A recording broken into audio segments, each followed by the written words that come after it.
melihat sesuatu yang tampak hidup, tapi sebenarnya hanya meniru kehidupan.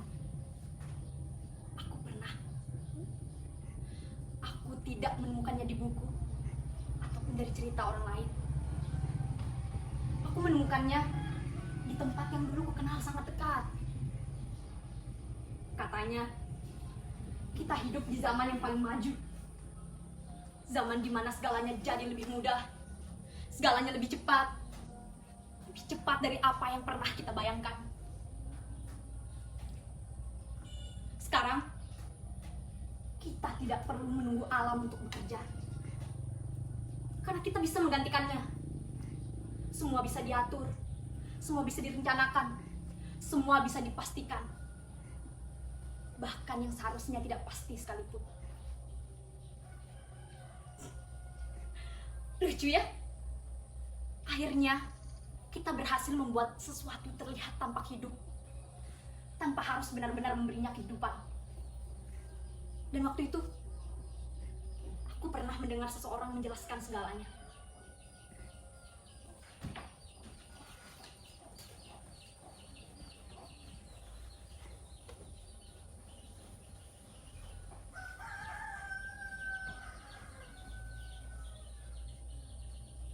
Saudara-saudari sekalian, dalam rangka meningkatkan efisiensi lahan, kita akan menerapkan sistem penanam pohon yang lebih terkontrol. Pohon-pohon yang dipilih adalah jenis yang cepat tumbuh, mudah dirawat, dan memiliki nilai ekonomi yang tinggi. Struktur akar yang sederhana memungkinkan penanaman dalam jumlah besar dengan jarak seragam. Dengan demikian, kita dapat memaksimalkan penggunaan lahan tanpa membuang sumber daya. Selain itu, kita tidak lagi bergantung pada tanah untuk menyerap air secara alami. Air akan dialirkan melalui sistem yang telah dirancang, sehingga lebih efisien dan terkendali.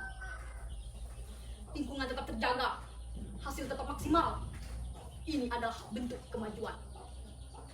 Sistem aliran modern yang kita bangun ini bukan hanya bentuk kemajuan teknologi.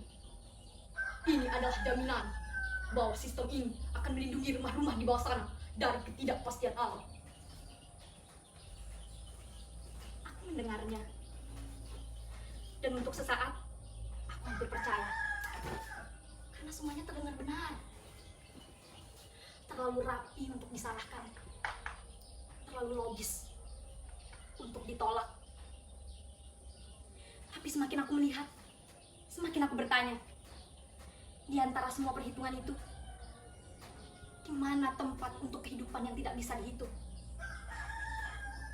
Dulu, ini tempat aku berlari, tempat aku jatuh, tempat aku belajar, tanpa harus mengerti segalanya. Aku pernah duduk di bawah pohon, tidak melakukan apa-apa, tapi merasa cukup. Dan sekarang, aku bahkan tidak ingat lagi kapan terakhir kali aku merasa seperti itu. Ada satu hal yang tidak pernah kembali. Suara. Dulu tempat ini penuh dengan suara. Burung, angin, daun, semuanya seperti hidup bersama. Sekarang semuanya masih ada, tapi terasa kosong. Sampai akhirnya hujan itu datang. Awalnya biasa saja. Hujan seperti biasa, yang selalu kuingat turun pelan menyentuh tanah. Tapi kali ini, tidak ada yang menyambutnya. Tanah tidak membuka diri. Akar-akar itu tidak cukup dalam untuk menahan. Air tidak tinggal. Ia berlari, mencari tempat yang tidak pernah disiapkan untuknya. Awalnya hanya genangan, lalu aliran kecil, lalu arus. Dan dalam waktu singkat, yang kita sebut kemajuan, berubah menjadi kehilangan. Rumah-rumah tenggelam. Dan pohon-pohon itu tidak mampu menyelamatkan apa-apa. Lalu saat itulah, aku melihat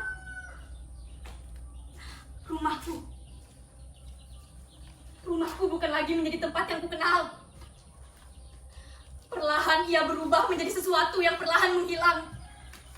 Air masuk tanpa permisi. Dinginnya seperti menarik semuanya pergi. Tidak memberi waktu untuk memahami. Tidak memberi waktu untuk bersiap. Bukan hanya rumahku yang menjadi kenangan buruk saat itu.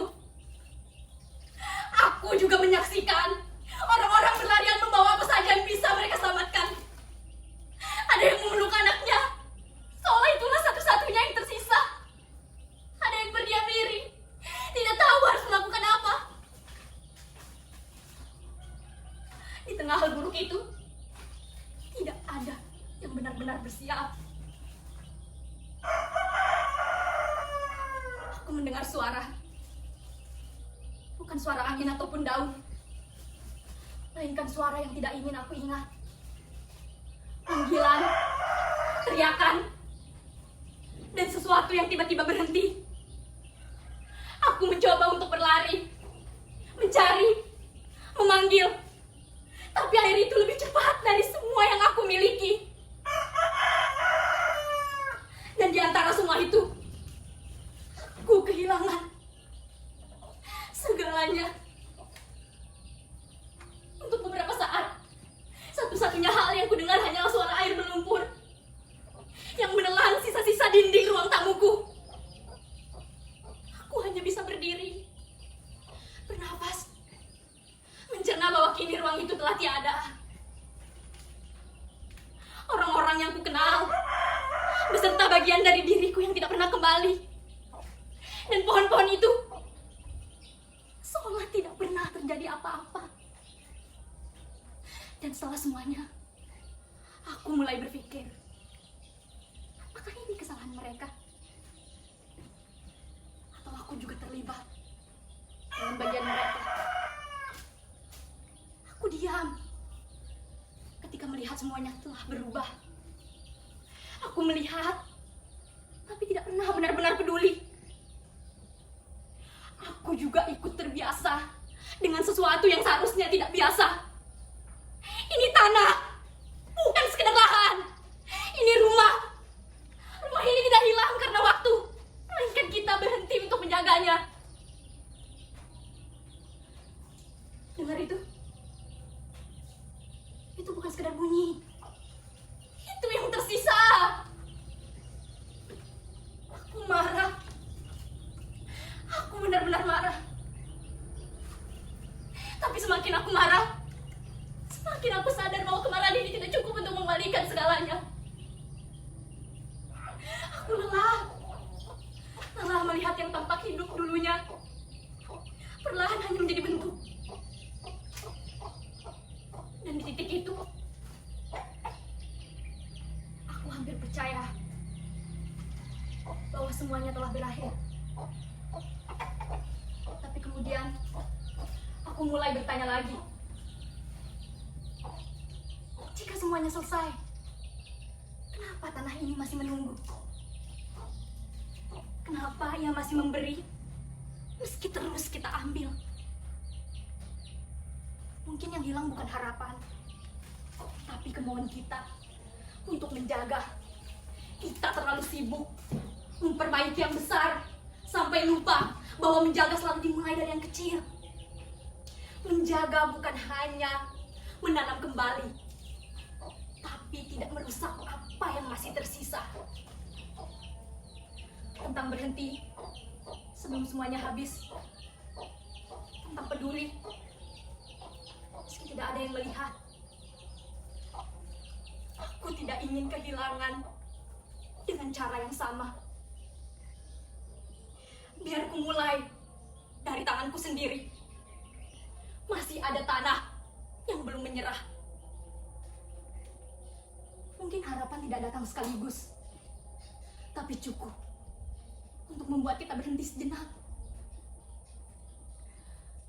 Bukan hanya tentang menanam kembali, tapi tentang berani untuk tidak merusak sejak awal. Tentang sadar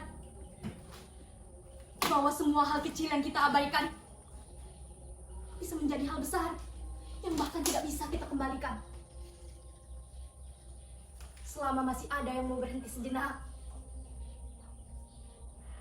untuk melihat, mendengar. Mungkin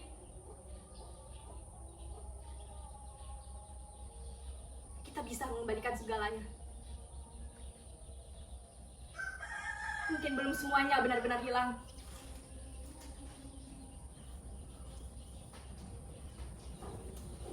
Aku melihat ke bawah kakiku. Di sela-sela akar pohon seragam yang tidak mampu menahan air itu, masih ada segenggam tanah basah yang menempel pada lumut tua. Mungkin kita tidak bisa mengembalikan apa yang telah hilang. Tapi mulai hari ini, aku tidak akan melepaskan segenggam tanah yang masih tersisa ini.